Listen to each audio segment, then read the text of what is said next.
Hello, good morning. So ngayon lang tayo nakapag-update sa ating crypto news dito sa ating AI crypto. Okay? So mamaya meron tayong tatalakayin na news about sa mga innovation ng crypto lalo na sa ating crypto sa Pinas. Okay?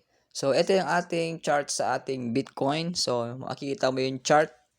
So medyo bear market ngayon, nasa 3.8 million ang isang per Bitcoin ngayon. Okay? So mababa. Okay? Ayan. So, gusto mo mag-ipon ng Bitcoin? So, PM mo ako para makapag-ipon ka. Okay? So, meron tayong news ngayon. Ano ang ating news? So, ito. Dito sa page ng Bitpinas. Okay? So, because of high mobile penetration in the Philippines, where 95% of Filipinos have their own mobile phone. So, talagang ang ating innovation sa cellphone. So, almost 95% na. Grabe. Okay? So, there is a high rate of crypto adoption in the country according to the researchers from UP Diliman. So, unti-unting ina-adapt ng Pilipino ang itong crypto adoption. Okay? So, dahil sa paglago ng technology ng cellphone, maraming tumatangkilik sa ating crypto updates. Okay? So, ayon sa mananaliksik mula sa University of the Philippines, Diliman, okay? So, malaki ang epekto ng mataas na paggamit ng mobile phones sa Pilipinas sa pagdami ng gumagamit ng cryptocurrency katulad ng Bitcoin, Ethereum, XRP, BNB at iba pa. So, dahil tinatayang 95% ng mga Pilipino ay may sariling mobile phone, so mas madali para sa kanila ang pwede silang mag-download ng crypto apps at digital wallets. Ayan.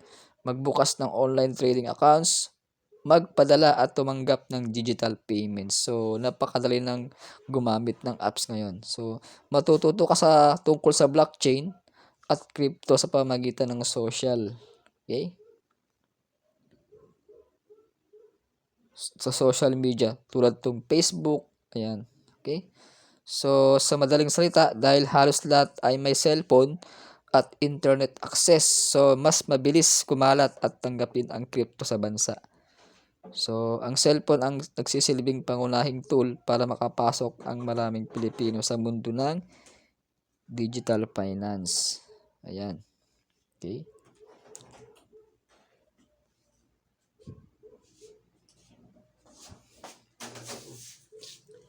Okay?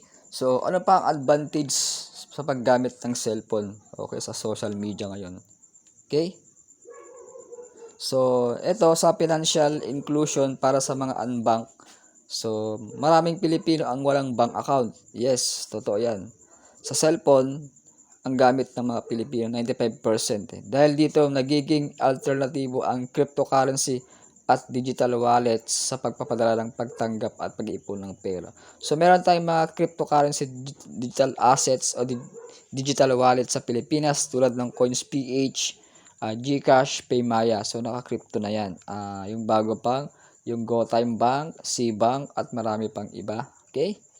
So, ano pa?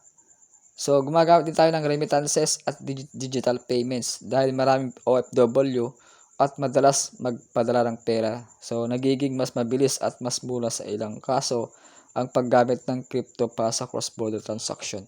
Ayan. So, mas mapapabilis ang magpapadala pag gamit mo ang crypto. So, kung nasa ibang bansa ka, padala ka sa inyong family. So, gamit ka lang ng crypto tulad ng CoinsPH, papadala mo na yung pera. So, less hassle, mas madali yung matatanggap yung inyong pinadala. Okay, yan ang advantage ng crypto. Ano pa?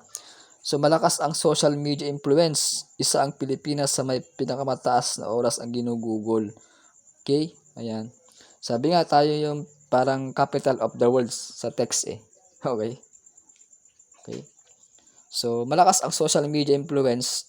Isa ang Pilipinas sa may pinakamataas na oras na ginugugol sa social media. Okay? So, halos maghapon cellphone ang ating ginagamit. So dahil dito mabilis kumalat ang information at minsan hype tungkol sa crypto at blockchain projects. Okay? So, meron din tayong mga mobile first culture sa Pilipinas. So, karamihan ay mobile data ang pangunahing paraan ng pag-access sa internet. Kaya ang fintech at crypto platforms ay dinisenyo para madaling gamitin sa smartphone. Actually, sa government, pinag-uusapan ng crypto kung kailan i-establish ang blockchain. So, magkakaroon tayo ng blockchain app kung isa sa batas ang blockchain sa Pilipinas. Mas maraming tatangkilik na Pilipino. Okay? Pag na-educate tayo sa crypto. Kaya ito na talaga yung advantage na may sarili kang crypto. Okay? So, ano ba ang mas malalim na kahulugan nito? Okay? So, ipinapakita nito na ang teknolohiya at accessibility.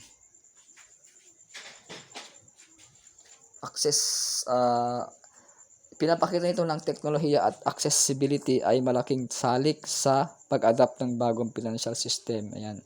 So, hindi lang ito tungkol sa investment, kundi pati sa pagbabago ng paraan ng paglawak at pagpadala ng pera. Ayan. So, nagbubukas din ito ng usapin tungkol sa regulasyon, consumer protection, at financial literacy.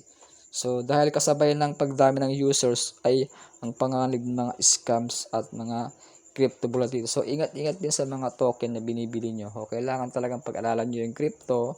Mag-research kayo. Okay? Ayan.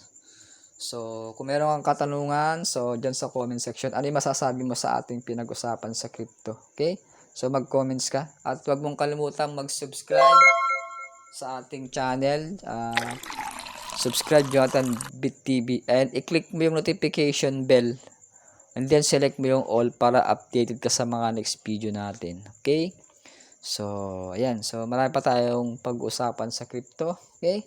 So, i-share mo itong video. Okay? This is Coach John. Thank you for watching. God bless day. See you tomorrow. Bye-bye.